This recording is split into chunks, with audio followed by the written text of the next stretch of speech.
Pagpalain po tayong lahat ng ating Panginoon, hindi po natin ang ating mga ulo, mapagpalang ang marami po salamat.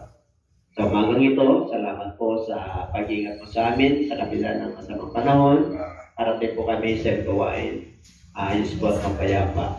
Una po sa lahat, patawad po, kilala mo kami, tanaman ang aming pagkukulang, ikaw na lamang po po. Kapag magpawat isa, speak to us, Lord, hallelujah. Oh, glory. Blessed be the name of God. Thank you, Lord, for your presence. Guide us with your Holy Spirit. Use your servant as an instrument to strengthen the faith of your church. We thank you and we bless you. In Jesus' name. And everybody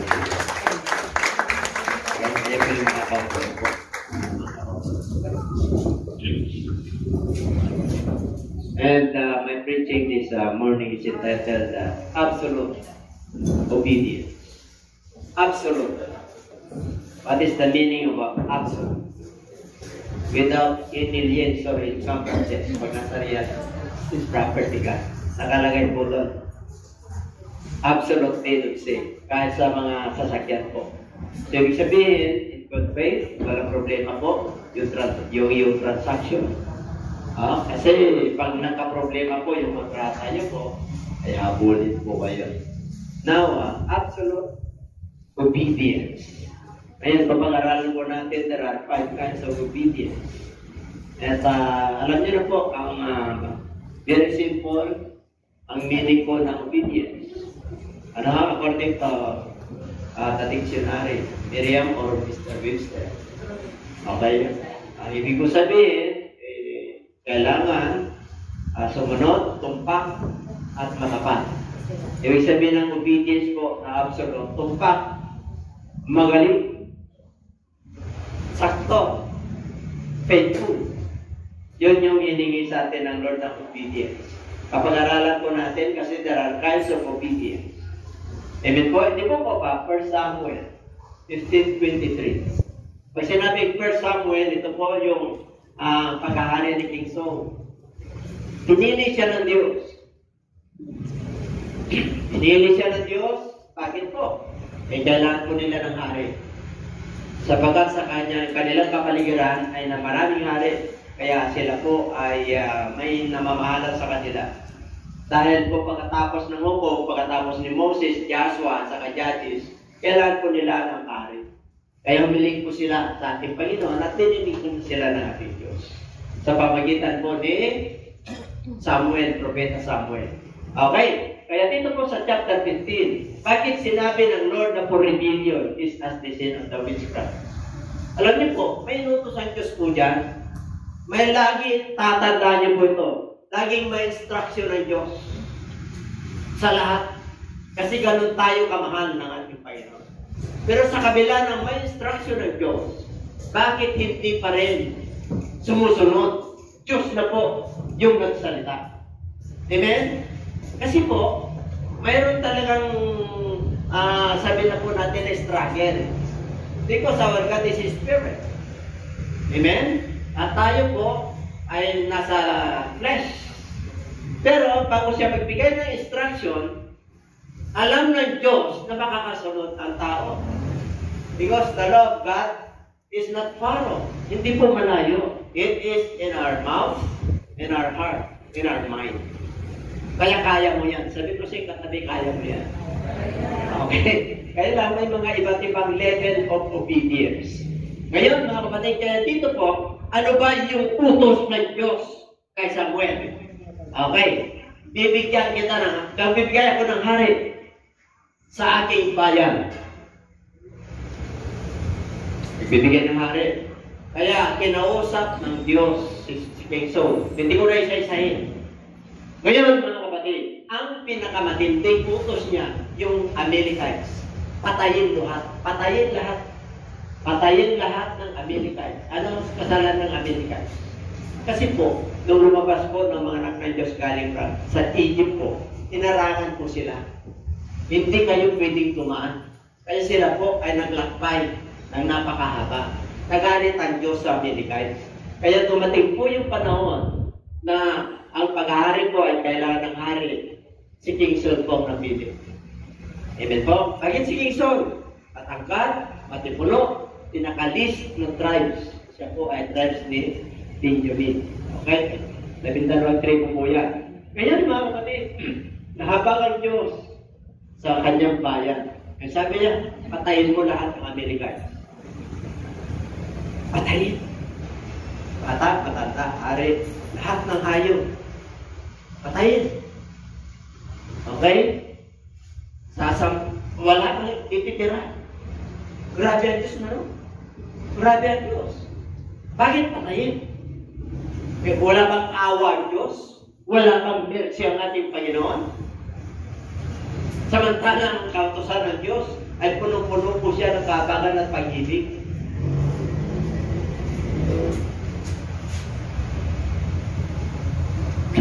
Ang ginawa ni Saul, iniwan yung hari. Bakit yung hari? Mayaman eh. Maraming alahas, maraming tintok. Ano pa? Iniwan yung mga matataba, may pakinabang. Iniwan. Kasi may pakinabang. Anong pinatay at itinapon? Yung walang pakinabang. Nagalit ang Diyos. Kaya sabi niya, for rebellion is as the sin of witchcraft, and his stubbornness is as an iniquity and idolatry. Because you have rejected the word of the Lord. He also has rejected you from being king. Maganda pang intention ni Saul? Ang ganda! Ano yung magandang intention? Hari,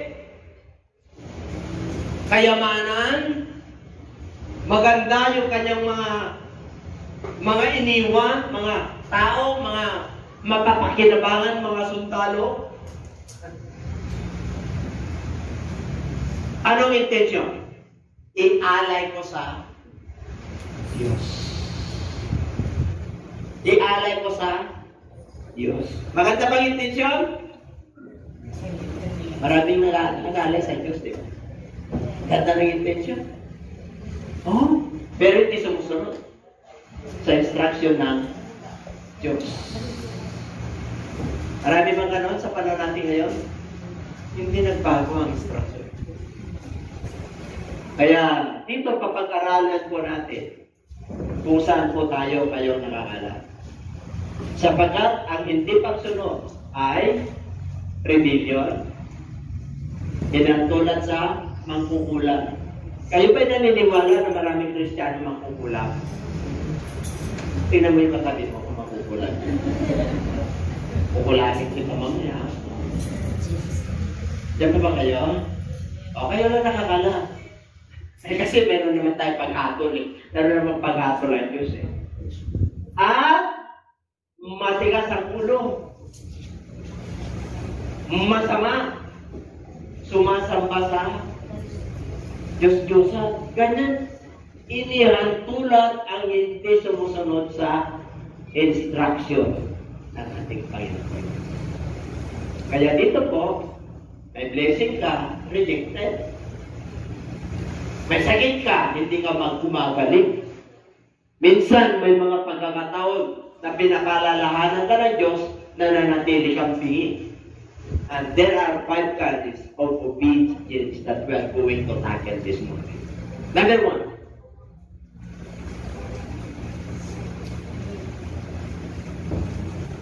Number 1. Pagibasa? Partial obedience.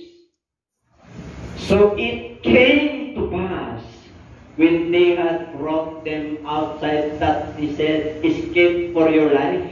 Do not look behind you nor stay anywhere in the plain. Escape to the mountains lest you be destroyed. Kilala niyo si Lot? Pamangkin ni Abraham. Kasama niya yan sa blessing.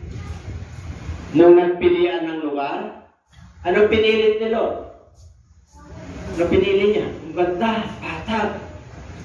Ano sabi ni Abraham? Yung maiwan, yung piliin mo, sa'yo yun. Yung maiwan sa akin. Balumutugin, hindi magandang i-cultivate ang Diyos sa nangangalan. Alam niyo, iba si Abraham. Amen? Kahit na panalo na siya, nagpasubmit pa siya sa pamangkin. Oh. Pero dahil mahal ng Diyos ni Abraham, i-spare niya. Saan pumunta si Lot? Sa Sodom. Pinili niya Sodoma. Anong meron sa Sodoma? Anong meron? Sodomites? Okay, alam niyo na po yun. Lalaki sa lalaki. Diyan na umpisa. Anong utos ng ating Panginoon? Dahil mahal niya si Abraham, nagkaroon ng bargaining yan. Pupuksain ko ang Sodom, nagpadala ng angel. Pupuksain ko. Panginoon, ano sabi ni Abraham? Kung may 50 na righteous, pupuksain mo. Hindi. 40, hindi. 30, hindi. 20, hindi. Lord, sana hindi ka magalit sa akin. Last na lamang ko yun. Last na po. 10. Biro mo mga kapatid, nakipag-parkin. Nagrabyado na, minahal pa siya ni Abraham. I-spare si Lot. Yung kanyang pamilya, yung kanyang mga anak, at yung kanyang asawa. Dahil kay Abraham. Why partial disobedience? Tingnan nyo. Bakit partial? Ano sabi ng dalawang anghel? Sa Mount Sibor. Suwar or Sibor yun. Suwar. Sorry po. Okay. Sabi ng instruction ng angel, gugunawin ko, magpapadala ako ng apoy. Asopre. Yung Sodom, yung pinanggalingan nyo, gugunawin ko. Bakit? Sobrang makasalanan eh. Hindi nakikinig. Amen po? Kaya ang gagawin ninyo, madaling araw, hanggang madaling araw, tatakbo kayo sa bundok na yan. Yan ang magliligtas sa inyo. Habang tumatakbo yung anak niya, 4 po sila eh. 2 anak ni Lot, at saka yung asawang babae, at saka si Lot mismo. Habang sila tumatakbo, bakit po? Yung mga anghel nandun, talagang inaakay po sila. Bakit? Magmadali na kayo. Bakit? Nandiyan na yung judgment ng ating Panginoon. Huwag kayong lilingon. Pag lumingin kayo, ay mangyayari sa inyo. Habang sila'y tumatakbo, ilang oras na mga kapatid, pag ilang oras na kasama mo ang angel, ikaw ba'y mapapagod o hindi? Hindi ka mapapagod. Diyos ang kasama mo. Amen po? Anong ginagawa ng asawa ni Lot? Yung babae, huy, tumatakbo. Grabe. Yung naiwan ko kayamanan sa Sodoma, yung yaman ko rin, yung mga kaibigan ko, sayang! Sayang! Sayang! Oh, hallelujah! Praise the Lord! Sayang, Panginoon! Sayang! Sayang! Ano nangyari? May halimbawa. Lagi yung tatandaan, may halimbawa. Para siya, marami mga para tayo.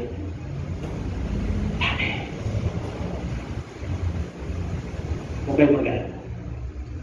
Ang Diyos ay puno-puno ng pag-ibig at biyaya.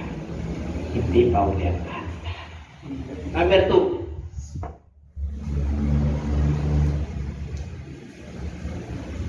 Pakibasa.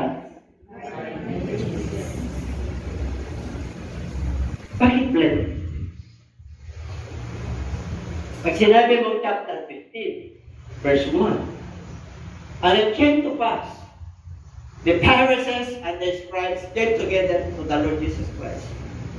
Asking, anong problema niya? Anong issue? Pagkain. Bakit po? Hindi nagbubukas eh. Kumakain yung mga alaga. Pag nagmutok po sila, nakikita ng mga Parisiyo, yung mga Parisiyo po lilinis ng mga kamay. Hindi mo basta-basta na yun. Ay, ang issue po doon yung nakakahawa. Ano ba yung nakakahawa?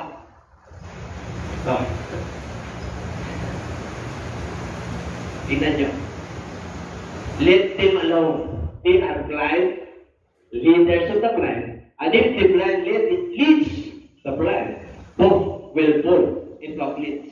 Ito din sa hukay. Bakit po? Tumitingin kasi ang mga Parisiyo sa palabas. Ano sabi ng Lord? Yung hindi naghuhugas ng kamay, kumakain, tumutuloy sa tiyan, dumadaan sa yung kinakain. Pero yung lumalabas, galing sa puso, sama ng loob, hindi mapagpatawad, bear false against his fellow, the works of the flesh. Yun daw yung nakakahawa. Hindi nung nakakahawa yung kinakain. Ang nakakahawa, yung lumalabas. Kaya mag-ingat kayo mga mananampalataya. Pag nagkaroon ng espiritu na may sigaw na sa bahay, hawa-hawa na yan. Amen? Pag inumpisa ng umaga pala, galit yan, hawa-hawa hanggang hapon. Pag wala kang Holy Spirit na magagamit sa'yo, hindi ka makakapag-post, hindi ka makakapag-post. Amen po. Kaya sabi niya, okay, kasi hinanapan ko siya. Ano pa yung nakakahawa? Ito meron dito. Meron bang ano yan? Okay, hindi po kung pa... Meron bang ano yan? Verse 13. I-click mo nga ng verse 13. Meron bago 13 bago mag-14. Pwede i-click. Para makuha po natin. But he answered and said, ito si Jesus Christ, kinakausap niya mga Parisiyo at mga Eskriba at yung mga alala at yung mga kongregasyon. Amen? Napakarami pong sumusunod sa kanya. At ang tugon niya, every plant which my heavenly Father hath planted shall be rooted up. Meron talagang tinanim ng Diyos. Amen? Kaya, ang sabi ko ron, masakit ito. Sa verse 14, masakit. Bakit po? Leaders po eh. Leaders ang tinutukoy. Hindi po member. Kaya nga yung nakakahawa, huwag mong titignan. Ang pangalawang issue pa dyan. Sa 15, 2, 3, 4, 5. Yung paggalang sa magulang. Basahin nyo na lang. Assignment nyo na lang yung viewers. Sabi ng mga Parisiyo, bakit ito ang sabi yung salita? Bakit hindi kayo sumusunod? Ano sabi ni Kristo? Bakit susundan namin yan? Yung sabi ng Diyos, ganito. Anong sabi ng Diyos? May halimbawa eh. Ano yung halimbawa niya? Magulang, ikalat. Wala akong pinapatamaan. Basahin nyo na lang. Ikalat ang magulang.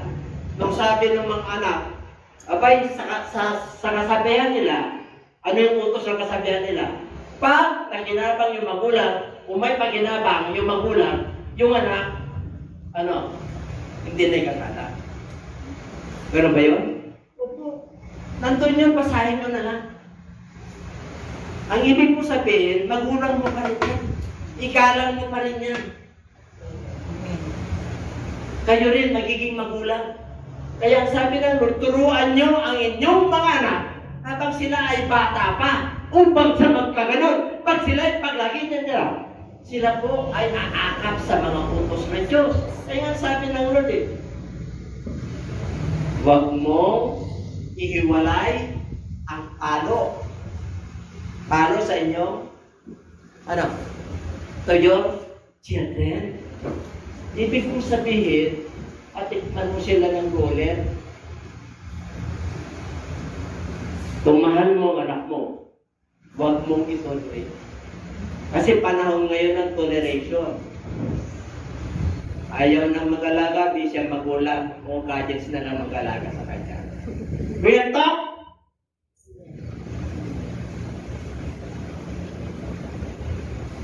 Lagyan nyo pa rin ang utos ng Diyos, ang pagpapalaki nyo sa inyo. Sana wag mapunta tayo po rito sa verse 14. Bakit po? Kung isa-isahin po natin, mag-ingat kayo sa mga hula. Huwag na natin pa isa-isahin po yun. Kung sino-sino. Alam na po natin kasi makikilala nyo sila sa puma. Okay, number 3.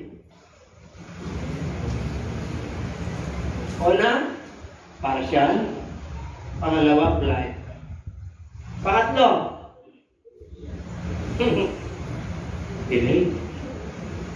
Don't delay government projects. Pag government projects, don't delay. Pero pagdating sa pagsunod sa Diyos, ay delaying tactics. Alam niyo yung delaying tactics pag may kaso ka para mapagtagal, lalo na pag civil case, abot ng 20 years. Delaying tactics. Pero salamat sa Diyos. Bakit po? Yung justice system natin ngayon, pinapadali na. Pag may utang ka na less than 1 million, doon ka na sa hindi regional trial court, municipal trial court. Civil yun, dati 20 years. Ngayon sa dali na lang. Alam nyo, inaayos ang Lord ang sistema ng gobyerno. Lahat ng buong mundo. You know why? Because He is preparing for His millennial kingdom. Ginagawa niyang matuwid yung mga hari. Kaya nagkaroon po ng pandemya. Para magkaroon sila ng habag sa kapwa nila bansa na mahirap. Nag-post-pray, wala na ganyan, pandemya pa rin. Pero makikita mo, yung mga hari nagiging matuwid. Kahit na walang puso, walang awa. Makikita mo yung mga leaders na nagkaroon ng wars. Pumipintot sila ng mga missiles. Pero meron tayong United Nations, nagsama-sama ng mga great leaders of this world, mayayamang bansa, upang sa pagkaganon, hindi mapuksa yung kinalalagyan natin. Kaya mayroong climate change. Okay? Bakit delay to be obedience? Kilala yung si Jonah. Si Jonah. O, tingnan natin. Now the word of the Lord. Kanino na word? Word ni Bishop? Word ni Pastor? Word of the Lord came to Jonah, the son of Amittai, saying, ano yun? Wala na. Kasi, wala na. Verse 10 na tayo Then the men were exceedingly afraid and said to him, Why have you done this? For the men knew that he fled from the presence of the Lord because he had told them. 9. Kahit na yun pa dyan. 9 and 10 wala. Okay. Si Jonas po may mission. But I will sacrifice to you with the voice of thanksgiving. I will pay what I have vowed. Salvation is of the Lord. So the Lord spoke to the fish and it vomited Jonah unto the dry land. May mission si Jonah. Yung sabi ng Lord, punta ka sa Nineveh. Mag-aral ka. Anong ginawa ni Jonah? Pumunta sa Bisaya. Nagbarko Amen? Pumunta sa Cebu. Para makuha niyo po. Umiwas sa pagtawag ng Diyos. Samantalang nandun sa kalagitnaan, yung mga tripulante, lahat ng pasahero, yung kanilang mga daladala, upang sa magkaganon, kagaan, itinapon nila para maligtas lang sila. At tumawag sila sa kanilang Diyos. Asa si Jonah? Nandun sa pinakailalim. Kasi para hindi siya makita ng Diyos. Nagtatago. Kinalambang lahat ng promit. Meron pa ba dyan? Meron pa ba dyan? Lulubog tayong lahat. Si Jonah, may kapayapaan. Ang sarap ng tulog. Marami mo ang sarap ng tulog naman ng palataya. Agyo, pagka pinapadyuhan na, hindi mo pa pinapansin ng Diyos. Pansinin mo naman. Kung di magkakaroon ka na parakan si Jonah. Anong sabi niya? Uy! Grabe! Kapten! Natutulog! Ang sarap! Bumabagyo! Oh, lulubog na tayo! Ito! Tinanong niya, taga saan ka? Apayutyo ako. Ito ang sanhin ng Badyo! Mga mananampalataya, minsan dahil sa pag-ibig ng Diyos sa atin, guguluhin ang buhay ng mga payapa para magising ka lang. Don't delay! Destruction of God to you! Pag tinilay mo yan, mahihirapan ka sa buhay mo. I'll tell you, kahit na nang gawin mo, pray yan. Habang tumatakbo ka at sumusunod ka sa Lord, malabo. Hindi mo makukuha ang kalooban ng Diyos. Alam niyo mga kapatid, namatay ba si Jonah? Namatay o buhay? Buhay. Pero patay siya. Kinain siya ng balyena. Yung kanyang kaluluwa nanalangin sa Diyos, humingi siya ng patawad. Ako'y napalibutan ng maraming tanim sa dagat. Parang ako'y nasa Sion. Ibig sabihin, wala na po siya. Anong hininga niya pag nasa loob ka ng balyena? Hinintay lang ng Diyos na mag-repent si Jonah. Nung nag-repent po siya at humiling siya sa Diyos, nabibigyan siya ng pagkakataon. Kinausap ng Diyos yung balyena. Sa niluluwa, sa nidigri. Believers, listen. Hindi po po Romans 11:29. Your gifts and your calling are irrevocable. Hindi nagbago ang pagtawag at ang bigay na kaloob sa iyo ng Diyos. Kahit na nagkamali ka, kahit na na-delay ka, kahit na partial obedience ka, ang Diyos ay nandiyan pa rin. Naghihintay ng ating mga response.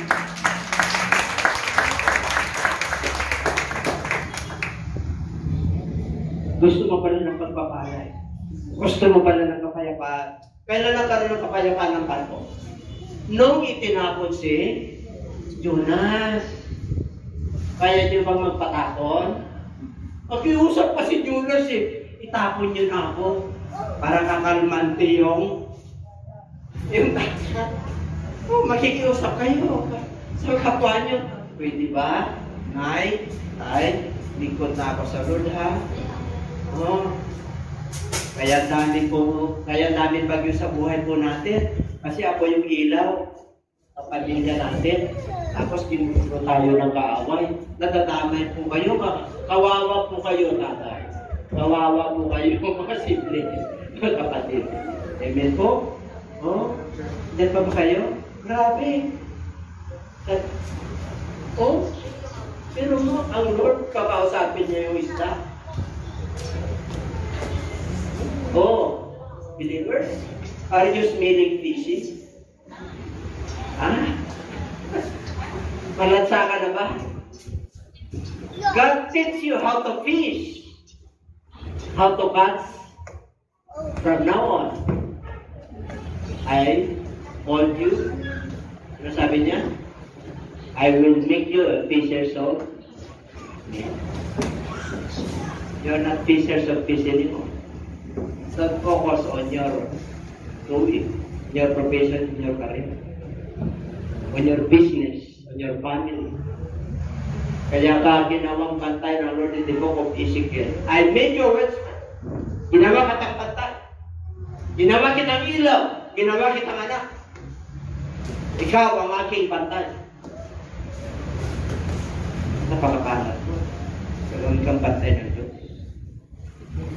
Sabi mo siya katabi, makalat. Pagpatapo ka na sa gawain ng Diyos.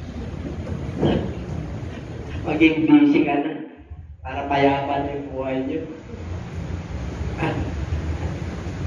Darling, mag-ministry na ako para mapayapan tayo, para gagaling ka. Para yung blessing natin, yung desire natin sa anak natin, hallelujah, nakuha na natin. Yung pala yung problema. Oh, bakit nadidelay yung blessing ng Lord? Kasi dinidelay natin eh. Hindi tayo tumutugon sa kanyang gusto. And everybody say, number 4. Hanggang muna tayo.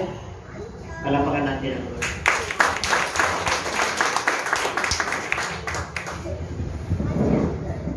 Nagibasa? Intindi ng mga tao, disobedience. For if the word spoken through angels prove steadfast, magiging kayo. Ang mga anghel binigyan ng instruction. Ng salita ng Diyos. Nagiging matibay ito. Nagiging matibay. And every transgression and disobedience receive just a reward. Ano yung ibig sabihin? Yung mga sumusuway, hindi sumusunod, nakakatangkap sila ng paghatol. Kaya pag nag-disobey ka, automatic yan. Amen po?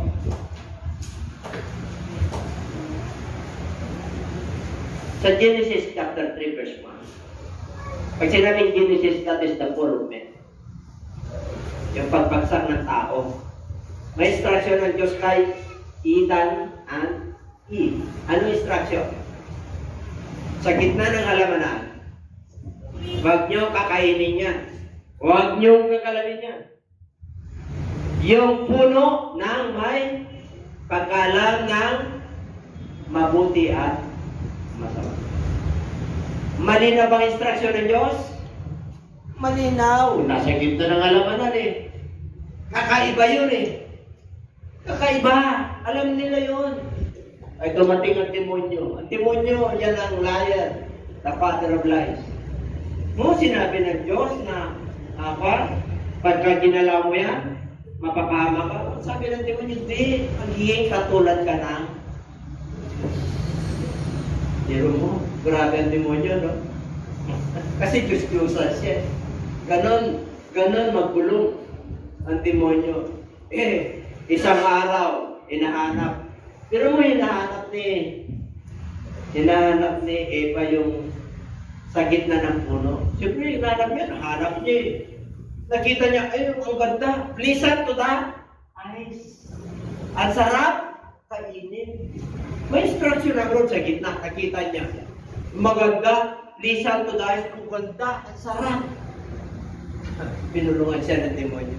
Pag kinain mo, yung kagayan. Pag kinain, kaya dala-dala natin yung kasalanan ang kapay. Pero, dahil sa kamatayan ni Kristo, abay, abswelto ka na. Kaya lang, nandun ka sa partial, delay, ano ba yung isa? Life, and disobedience. Wala na tayo sa disobedience kasi mananampalataya na tayo. Inisper na tayo ng Lord. Baka nasa delay ka. Baka nasa partial ka. Baka nasa blind. Akala mo, tama yung ginagawa mo. In the book of Proverbs, there is a way that seemeth right unto man, but the ways thereof are the ways of death. In the book of 1 Corinthians, akala mo nakatayo ka sa pananampalataya, pero lugmok na pala.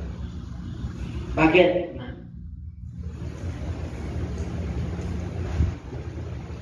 Number 4. Tapos na.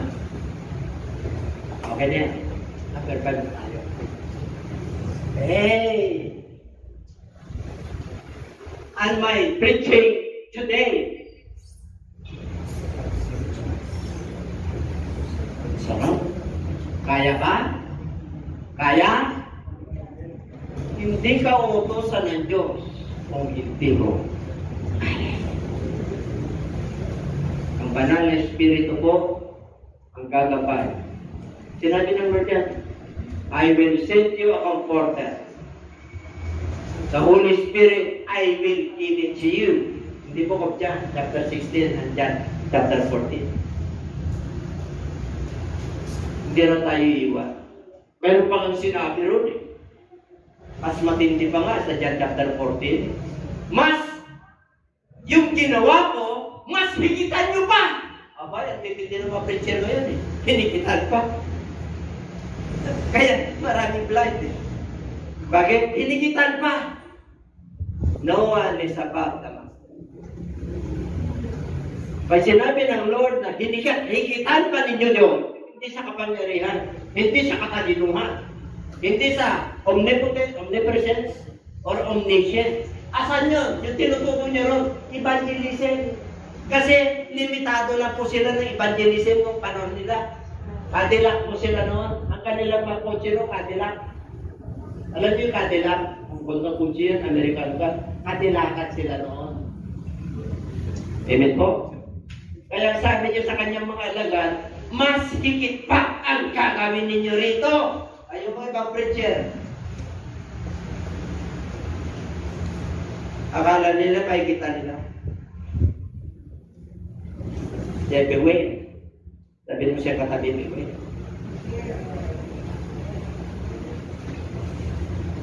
Take them to observe all things that I have commanded you. And lo, I am with you always. Amen. To the end of the age. Ano raw? To obey all things that I have commanded. All. Not 90%. Not 80%. Not 95%. Not 99%. But 100%. Kaya? Oh, first greatest commandment. Love the Lord your God with all your, and with all your, kaya. Sabi mo siya katabi, kaya. Sa tulong ng Diyos. May Banal Espiritu na po tayo. Diyos na po nakasama natin, di kaya. Pag i-click mo nga yung Joshua 1:8, kung kaya nga, sa law, kung may red flag mo ang 1:8.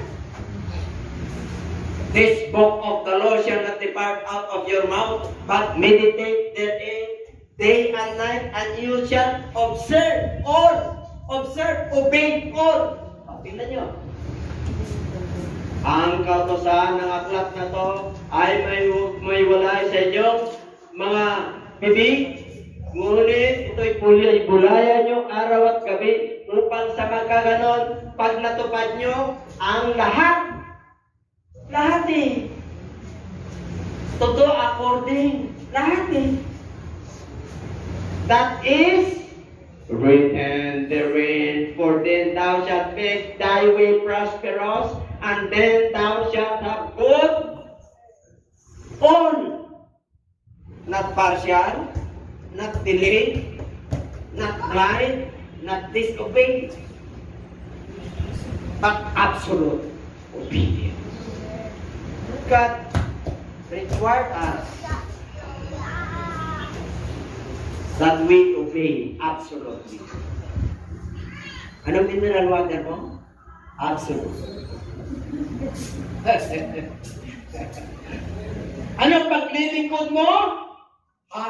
Not completely.